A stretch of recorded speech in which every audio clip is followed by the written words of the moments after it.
good afternoon, good evening Pinas. Ito na naman ako guys, it's me, Jessel. So ngayon guys, magluluto tayo ng kabsa.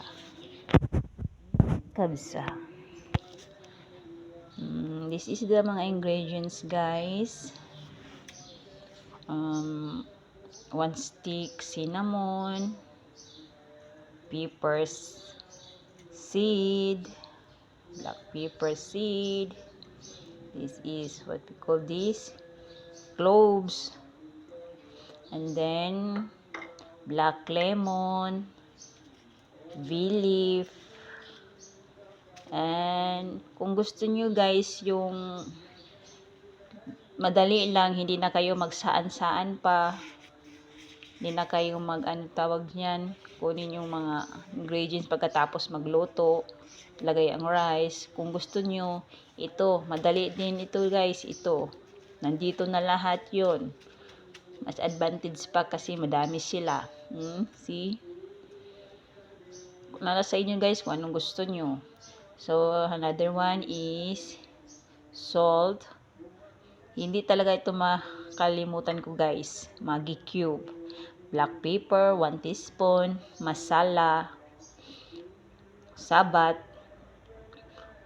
1 tablespoon, pilpil or siling labuyo, onion. Walang problema guys, maski white onion or red onion, okay lang, it doesn't matter guys. So oil, and then corn. Masarap pag may corn guys. Mamaya toppings ko yan sa rice. And then ito yung meat natin, beef guys, and then 2 cups of rice. Babad muna natin to guys, mga 20 minutes or 30 minutes. So umpisa na natin magluto guys. Guys, sa pagluluto ko ng beef or laham kabsa is gagamit tayo ng pressure cooker. Kasi yung pressure cooker guys madaling maluto ang ating meat dito. Mga 35 minutes lang to 40. At saka masarap pag pressure cooker. Kasi yung katas niya talagang malasahan mo talaga. Masarap. What I mean is yung lasa niya mafe-feel mo talaga pag pressure cooker yung gamitin mo. So, bisa na natin guys. After mainit itong pressure cooker, lagay na natin ang oil. 2 tablespoon of oil.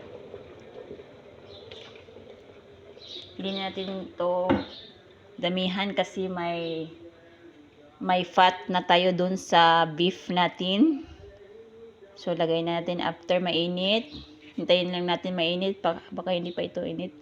So, ilang minuto lang. Hintayin natin mainit bago natin lagay ang onion. So, init na to guys. Lagay natin ang onion. Ito guys. Nilagay natin yung onion. Pwede kayo maglagay dito ng garlic guys. Pero since naubusan tayo ng garlic ngayon, onion na lang ang nilagay ko guys. So, hintayin lang natin ito ma-brown guys. Lagay natin ang meat, beef or laham. So, hintayin na natin ma-brown to. Hintayin natin ilang minuto guys ha. Ito guys, malapit na siyang mag-brown. Kunti pa. Hintayin natin ma-brown tong onion guys.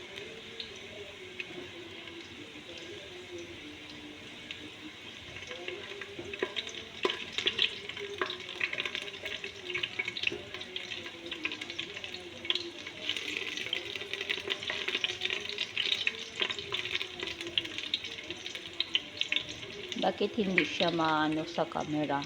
Pero dito brown na siya guys. Pero sa camera hindi siya maklaro no.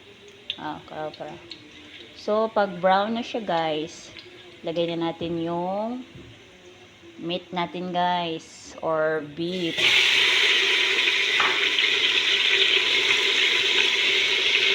Konting ano lang. Paghaluin lang natin guys.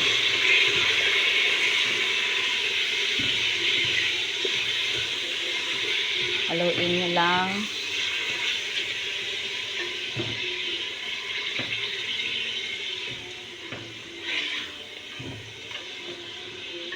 Tapos nung haluin, hintayin nyo lang, i-leave nyo lang ng ilang minuto guys ha, para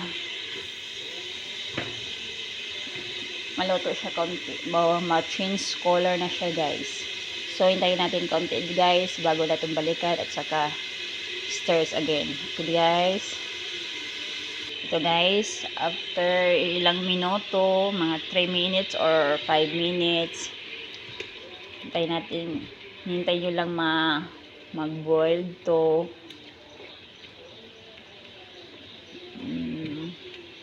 Para sa akin guys, ito pag makita nyo itong may tubig pa, wala pa ito guys. So hintay na naman tayo ilang minuto, 3 to 5 minutes ito guys. Balikan natin maya guys. After 5 minutes guys, pwede na natin ilagay yung mga seasoning guys, katulad nito. Lagay na natin lahat-lahat guys.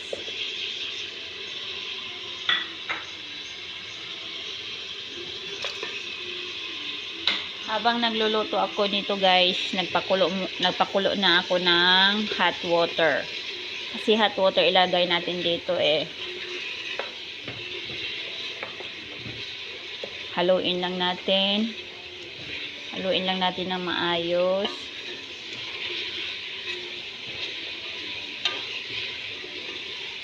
Yung siling labuyo natin at saka corn, ano yun guys, di ba 35 minutes ito guys, kasi ano to, meat to eh, matagal maluto. So 35 minutes, and then 10 minutes before maluto guys, 10 minutes before maluto, ilagay natin yung rice at saka corn at saka siling labuyo or pelpel. And then, finish na after. So, na-mix na natin lahat guys. Lagyan natin ng hot water guys.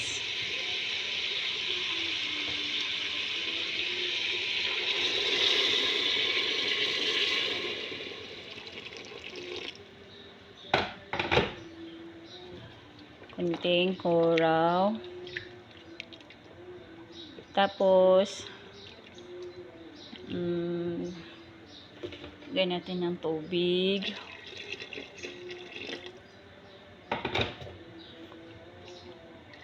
Sa tubig guys, yung ano, above the meat ang tubig guys. Kasi meat eh, 35 minutes ito pakukuluin.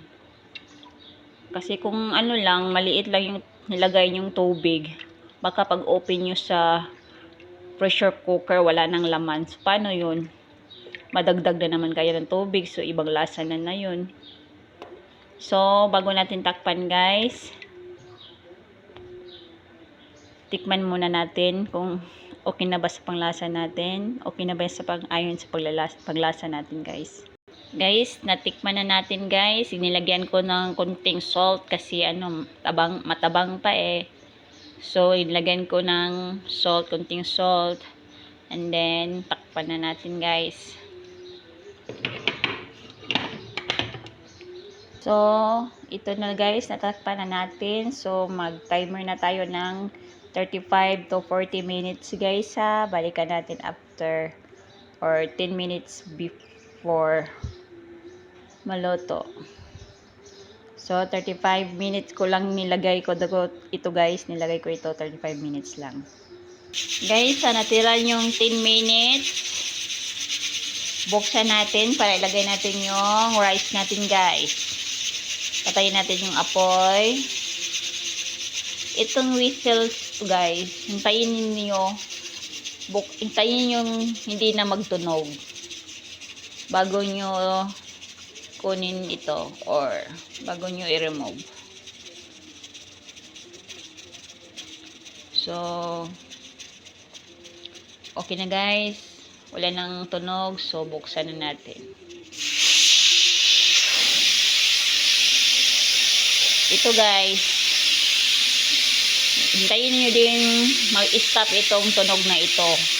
Kasi pag dinirect nyo i-open ito, open yung takip nyo, baka daming problema dyan guys. May problema tayo dyan kung buksan yung biglang buksan niyo, baka sumabog tayo dyan. So, dahan-dahan lang. Pagkatapos ito, wala nang itunog, whistle, bago natin buksan yung takip.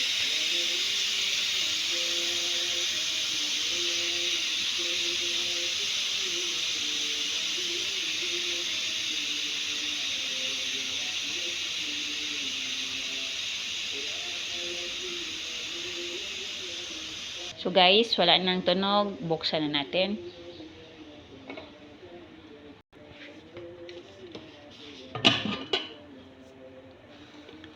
Ito guys, ito na siya guys. Kung gusto nyong kunin yung mga kuha natin guys, itong mga ganito, globes, paper, kunin nyo lang. Or pwede nyo i-direct saan guys. Ito, pwede nito kunin.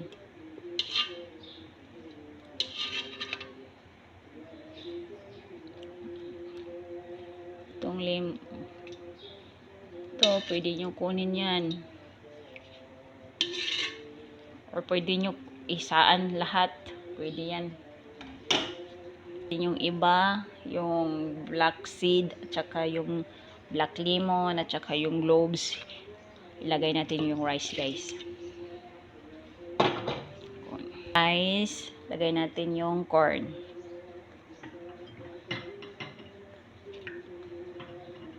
Corn guys. Sarap yung corn guys. Tapos yung pelpel.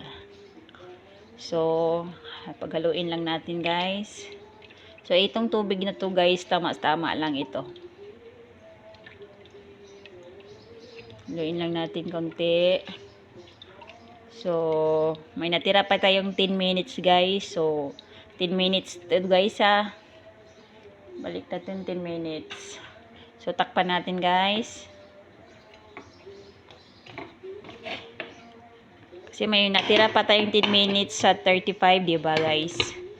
So, takpan lang natin ito. Natakpan na guys. Balik natin yung takip sa vessel natin guys. Ay, hindi pala. Hindi masirado. Balik. Okay na guys. Nasirado na.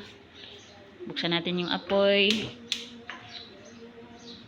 Yung apoy guys, sa akin, sa pagluluto, yung 5 minutes high. High yung 5 minutes guys. Tapos yung 5 minutes low. So, okay na guys. Balikan natin after 10 minutes. So guys, after 10 minutes, patayin natin yung apoy guys. Buksan na natin ang